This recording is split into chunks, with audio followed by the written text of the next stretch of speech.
As you breathe out,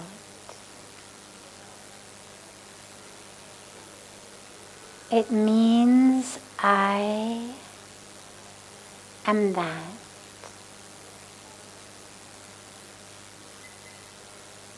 I am all of that. I am the creator. I am the creation. I am one with all.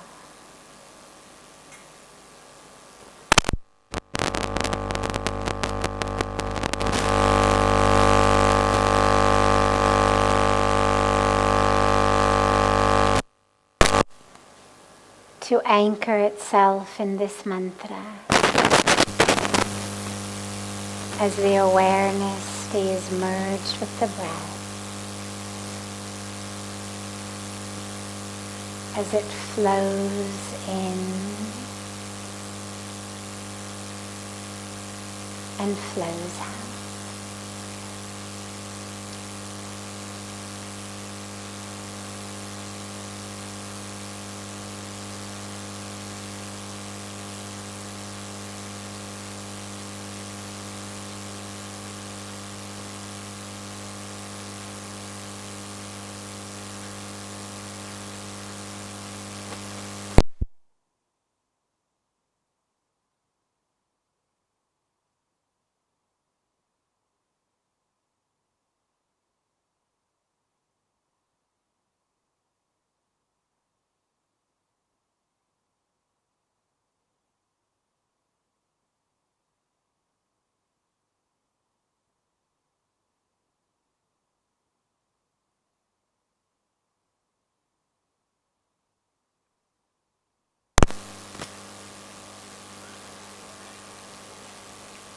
If the mind wanders, just bring it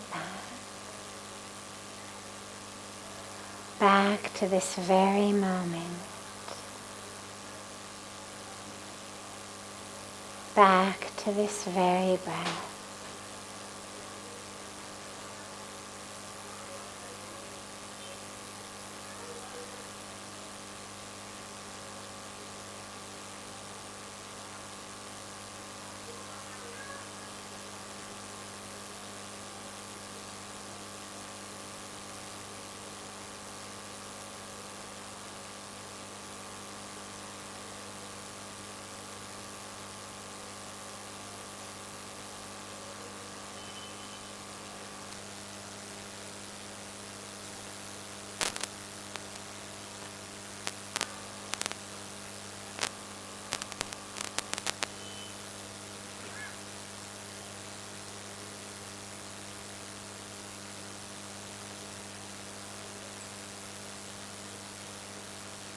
Slowly and gently,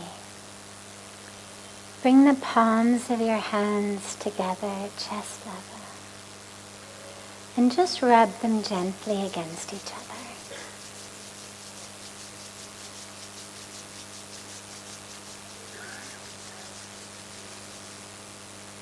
Press the palms of your hands into your closed eyes.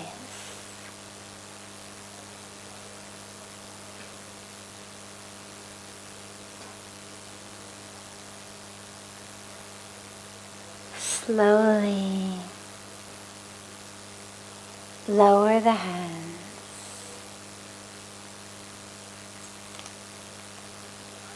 and open the eyes.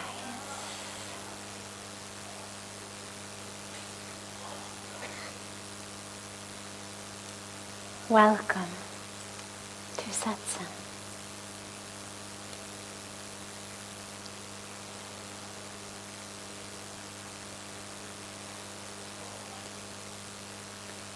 So beautiful to be back home.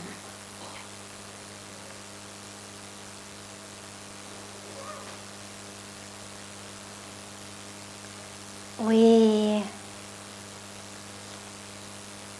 start as usual with a question that's come in advance. We have our beautiful family from all over the world who are not fortunate enough to be with us here physically at this moment.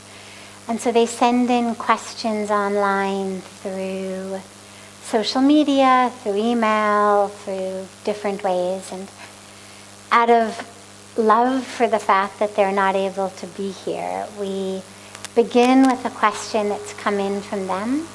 And then we open it up to any questions that anyone here might have.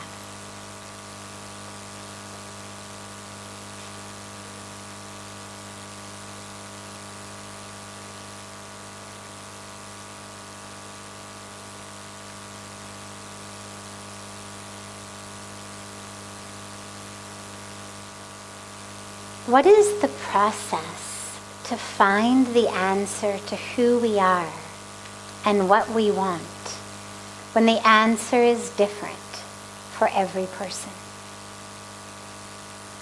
Well, who we are is very different from what we want. Because the question you have to ask yourself, let's start with wants and then we'll go into who we are. The question you have to ask yourself when you say, what do I want, is who's the I? Right? If I say to you here, okay, what does the child in you who didn't get all of the things when they were a child that they wanted, what is that child in you? Because all of us, or most of us, lacked something in childhood. Whether it was unconditional love, time, attention. Whether it was actually opportunity. Whether it was actually toys, books, things, because there wasn't money. I mean, all of us on some level, there was something that we wanted that we didn't get.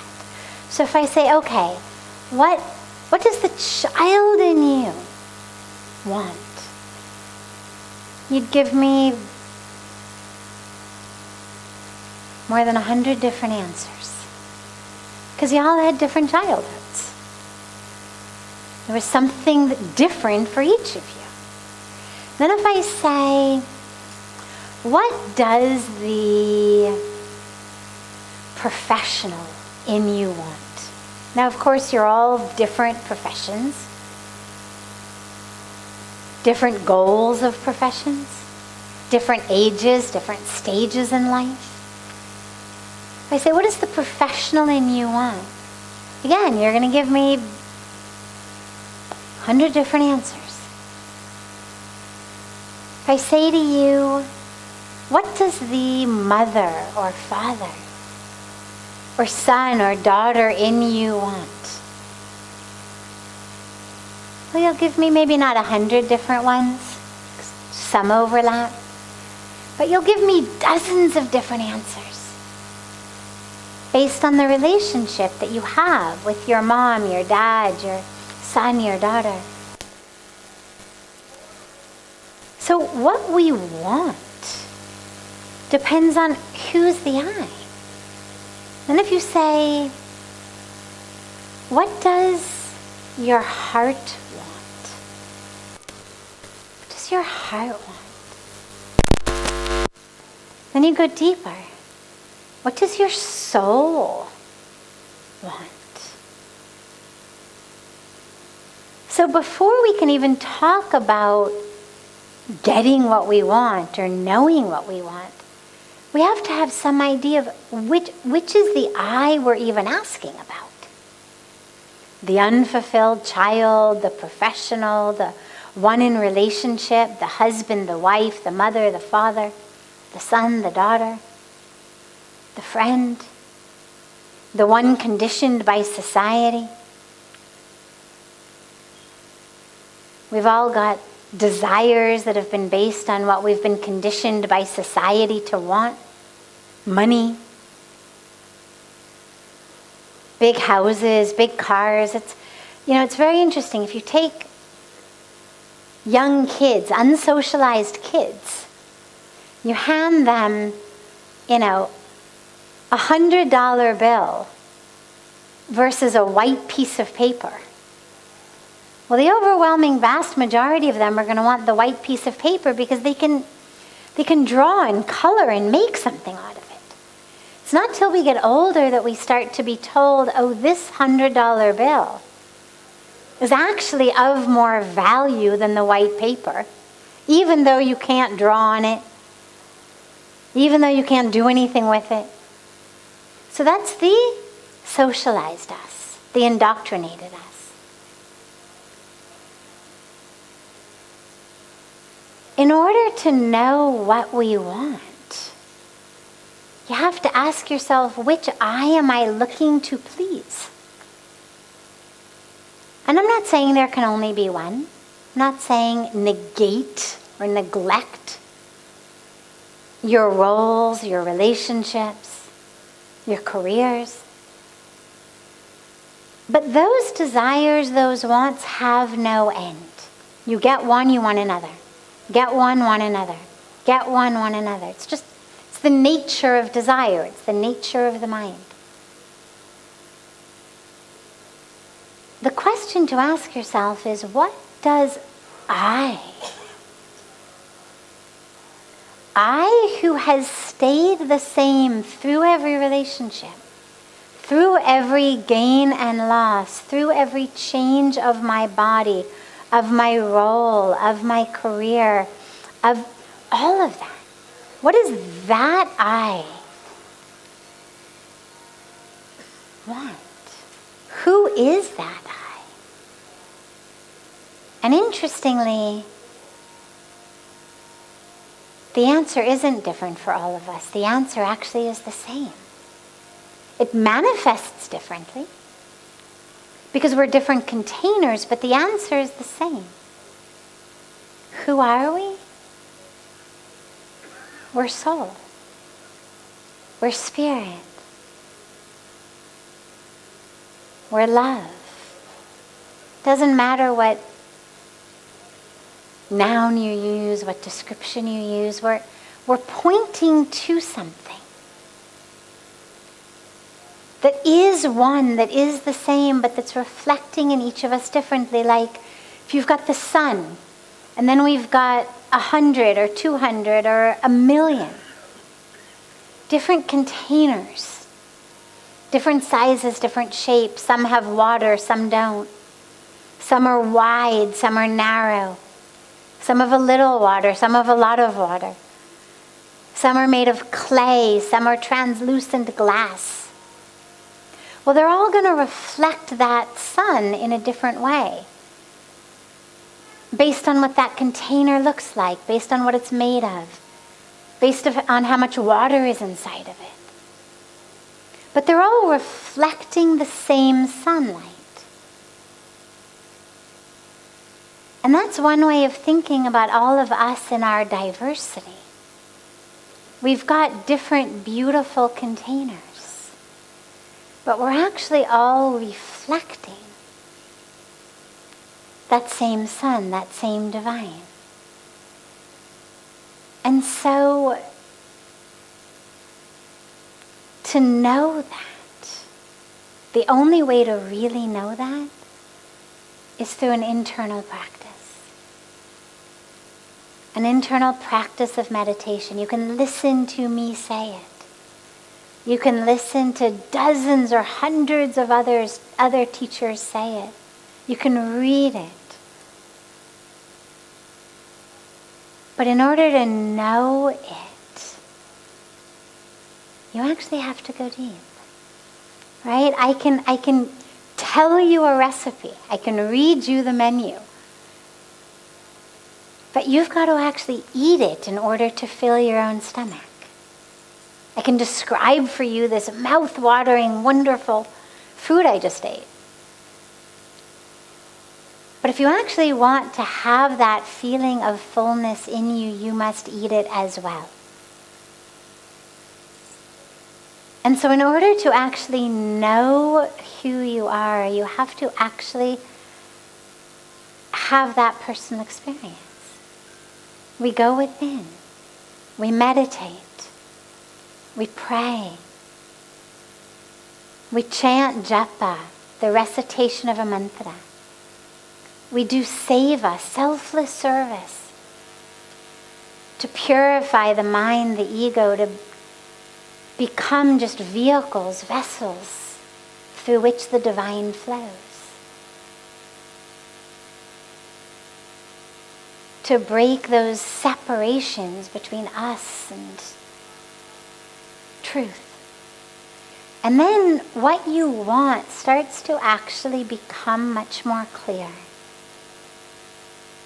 Because suddenly what you want is to live in that awareness all the time. And suddenly anything and everything that pulls you away from that, no matter how glittery it may be, actually becomes something you don't want. Because you know it's pulling you away from truth. And so in the same way that so many people all over the world are praying and wanting more and more money, more and more power, more and more popularity, more and more possessions, more and more things. Actually, the deeper you go, the more you realize that those things are distractions. And the more what you want is just to have more of the experiences of the truth of who you are. Because those experiences, whether they last half a second or 3 blissful minutes before you get distracted and then you come back, however long they last, and don't worry if they're short, they're glimpses. They'll get longer. But even if it's just that half a second, it touches you with something that is so much more valuable than anything else you've ever experienced. That it's like, oh my God, I want more of that. More of that. And this is why when we embark on a spiritual path, things that used to be really fun, parties and movies and bars and chemical substances, and all those things that we used to think were fun, suddenly become things that you want to hold as far away from you as you can, because they pull you out of the self. I remember many, many, many years ago, probably 24, 25 years ago, I was back in America visiting. And my mom says to me one day, she says, "Your dad really wants us all to go to dinner in the movies tonight." My dad and I are really close, and she knows that if she says my dad wants it, I'm much more likely to say yes. So I said, well, and I wasn't already, I had stopped eating, cooked food in restaurants and whatnot. And so but I thought, all right, Pujya Swamiji was telling me, whenever you go back, just do whatever they say, just make them happy, And so I thought, all right, I'll eat some fruit, I'll have a salad. I said, fine. I said, let's do this. Let's go to dinner. Let's take 2 cars. After dinner, you guys go to the movies and I will go home. My mom says, no. Your dad really wants us all to go together in one car. We'll go to dinner, then we'll go to the movies. And I said, all right. I'll bring my laptop. We'll go to the movies. You guys will go in the movies and I will sit in the lobby and I will work. Got a lot of projects going on. We're building a lot of schools. We're doing a lot of work. So my mom says, no. Your dad really wants... And of course, my dad was nowhere to be seen. Mom and I were at the grocery store. Dad was somewhere else. But she's just channeling him that this is what he's going to want. Dad really wants that you should be in the movie theater with us. And I said, look, you've given me so much. I'll give you 2 hours of my life. I'm not vehemently saying, no, I refuse to go to a movie. No, I refuse to sit in a movie. I said, but I just want you to realize I'm doing it for you. Like, don't think, oh, we're going to give our, poor daughter who lives in an ashram where they don't even have TVs, we're going to give her a really fun night. We're going to take her out for some real fun and she's really going to enjoy herself. I said, don't kid yourself. I will go for you. I will sit there for you. But don't think it's for me. And she said, what is wrong with you? And I said, oh, wait, before she said, what is wrong with you? I said, if it were up to me, I would actually rather stare at a blank wall for 2 hours than go to the movies. My mom says, what is wrong with you? And I said, if I stare at a blank wall, I actually can meditate. I actually can do my chanting. I actually can be connected deep within. I actually can have thoughts and ideas about the programs and the projects and the things we're doing. I can have a blossoming time. I said, the dilemma is that my meditation is not yet strong enough. That if you stick me in a dark movie theater in front of a movie for 2 hours, that I'm not going to get distracted. I will get distracted. And so I'm going to actually lose the 2 hours of time. Because I'm going to get so distracted by the movie that I will lose that experience of being anchored in the self.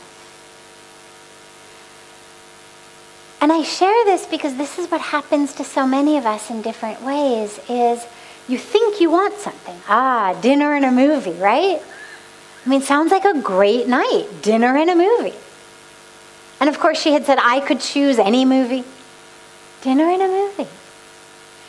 And yet, once you start to have just a taste of what it feels like to really drink, bathe in that experience of true self, the last thing you want is something that's going to distract you from it. And so all of the rest of the wants, whether it's some, leftover, grudge-filled expectation from some drama of your childhood, whether it's some desire that you've got because you've watched too many commercials that have told you should want it, whether it's some idea that thou shalt want a higher position in your job, you stop wanting those things. Because you actually start to see them as things that are taking you away from the true self. So instead of focusing on what you want first, focus on the who are you first. Who's the I who is wanting? Because once that gets clear, then what you want is going to get much clearer. And by the way, don't worry if you've still got other desires. It's okay. There's all kinds of karmic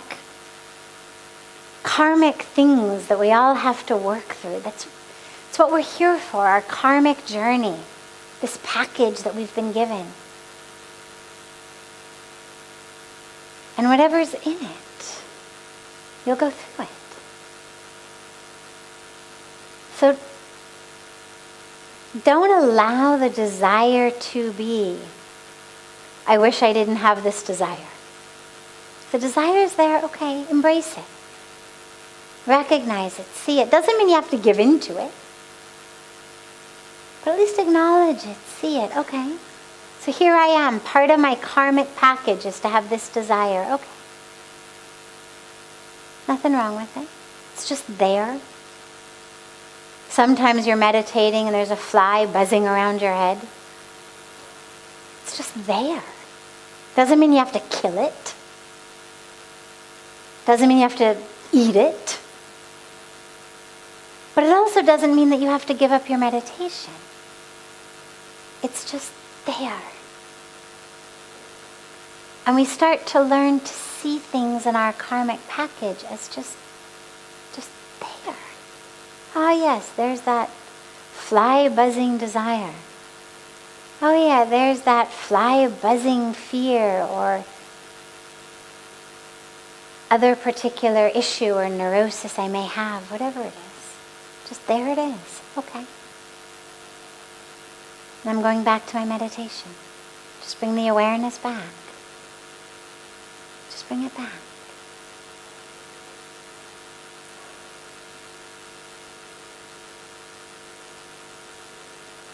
Questions here?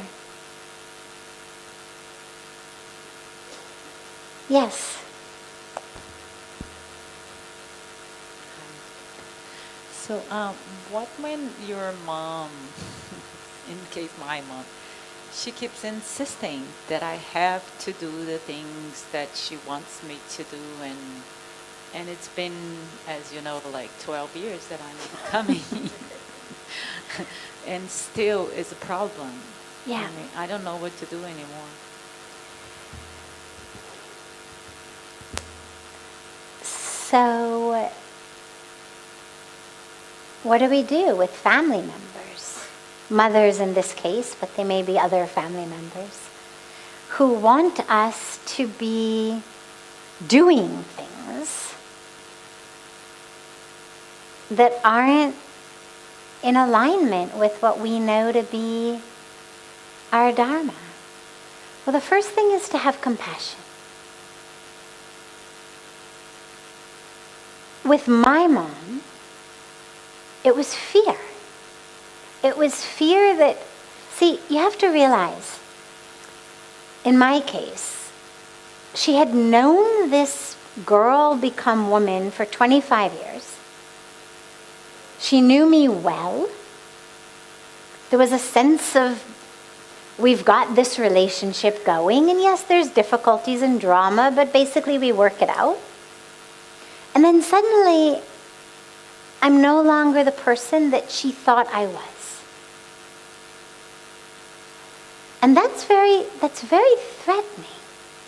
Unless you're someone who is so deeply spiritually evolved that you are just prepared to drop into the unknown, that you're just prepared to go there wherever there may be. But that's not the case with where my mom was 26 years ago. It's not the case with where your mom is. It's scary for them to have this sense of, who are you becoming and what will it mean about our relationship? What does it mean about me? If suddenly you don't want to do the things that we've always done,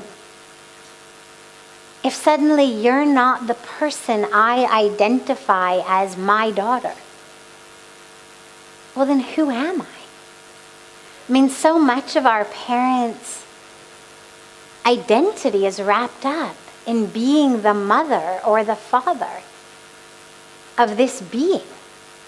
And as that being changes, it becomes very hard for them to hold on as an identity. And that's scary. Again, if you don't have a spiritual practice that you can just drop into. And so this is where compassion comes in, that we say, okay, like Pujya Sadhviji used to say to me, just make them happy. But not to the exclusion of your dharma. He never said to me, move back there because it's what your mom wants. He never said to me, live down the block from her and pop out a bunch of babies because that's what she wants. He knew this was my dharma here. But in the couple times a year that I was back there visiting for a few days at a time, make them happy. She wants to go to a movie with her, for God's sake. She wants to take you to dinner, go to dinner. Just make her happy. So it's a balance that we all have to find of love and compassion that extends to all of those around us, but does not exclude ourselves.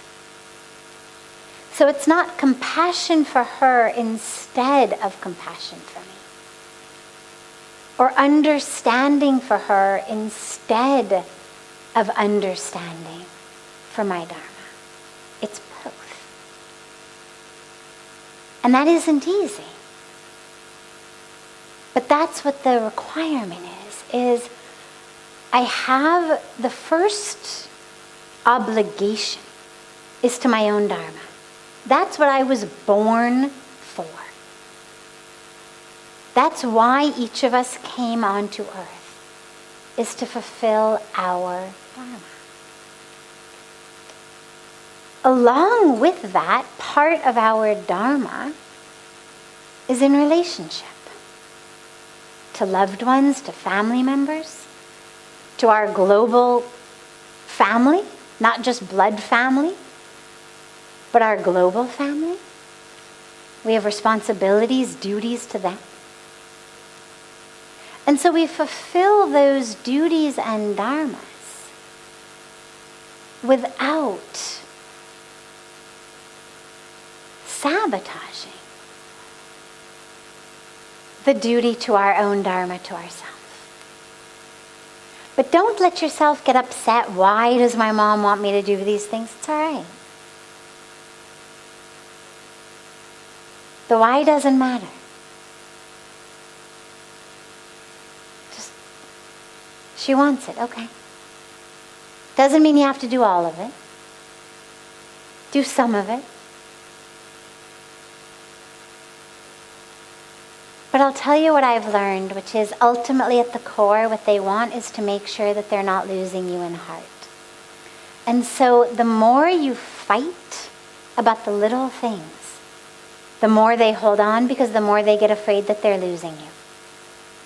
So for me to have pulled away and said, no, I won't go to dinner and a movie, would have simply created more and more anxiety that would have made her grab hold of me stronger and stronger and been more and more upset. To give in to those things with love and to just constantly keep reminding them, I love you. The fact that my dharma is in India, the fact that my dharma is in service, the fact that my dharma is in spirituality, doesn't mean I love you less. It just means that I've been given a different path in life. I used to explain it by saying, I've got to get on a different train. The destination of the train that you got on is not the destination that I'm meant to go.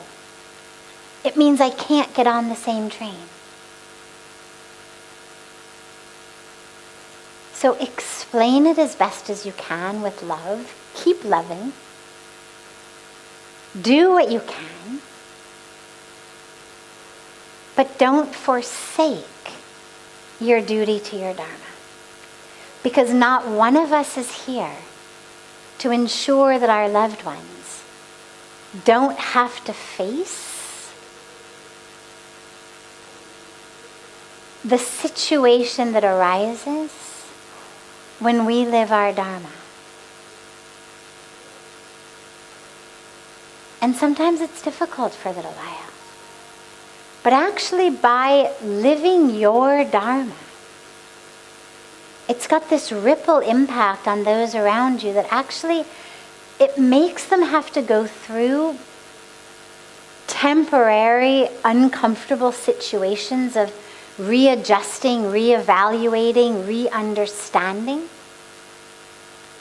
their own concept, their own worldview. But ultimately what you do is you actually give them the opportunity to grow, to change, to deepen. And that is what's powerful. Otherwise she's just going to have to come back next lifetime to learn it. Right? I mean, it's not like that's the greatest gift. Okay, Mom, I'll protect you from it this lifetime so that you can come back next lifetime to learn it.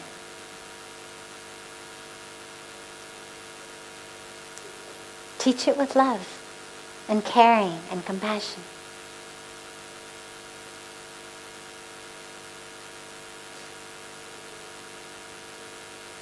Other questions? Namaskaram, ma'am. I have a question that I'm a bit confused about my career, that how can I choose the right work for life that can give me joy? How to choose the right career, the right work to give you joy.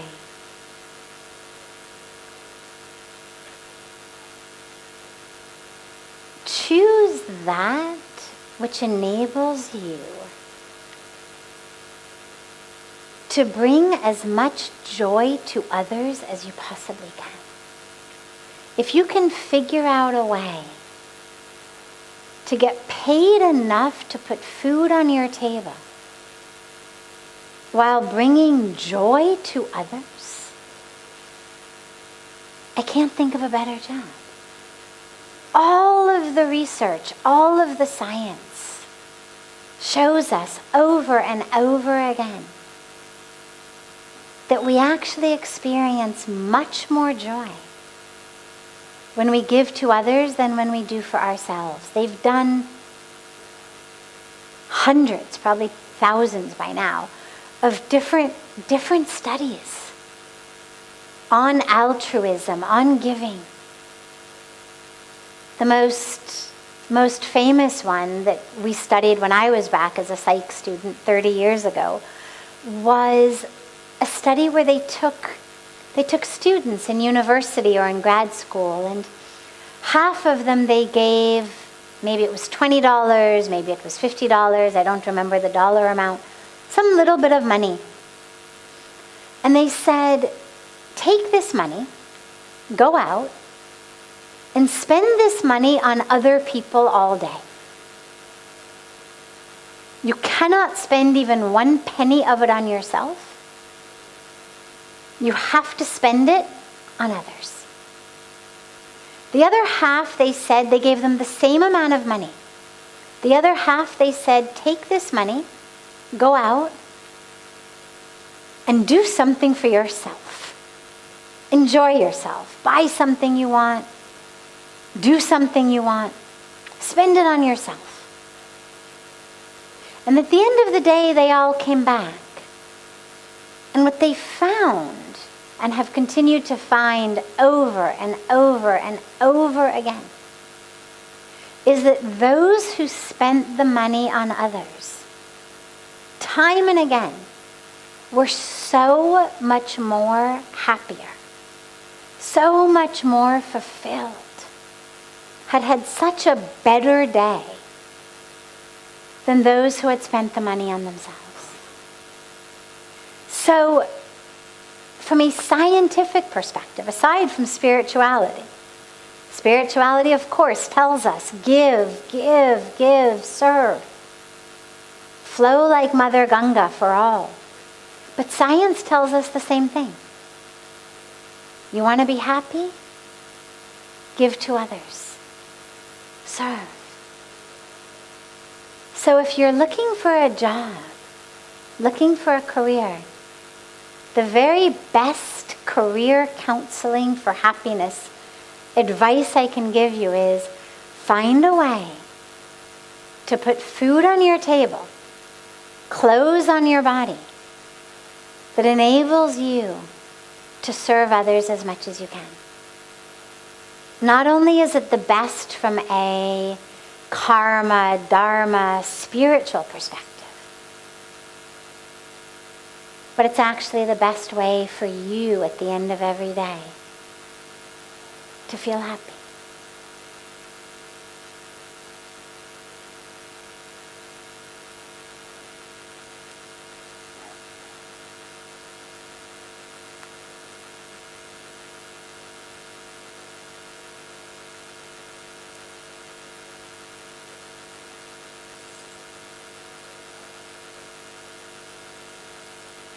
Have a beautiful, beautiful rest of your evening. A beautiful morning and day to our family joining us from all over the world through this gift of technology. We'll now be having satsang daily here back in our beautiful garden. Before I left, we had to shift into the hall because it was cold. But now the weather's so beautiful again. We'll be back here in the garden. And I look so forward to seeing you all again tomorrow.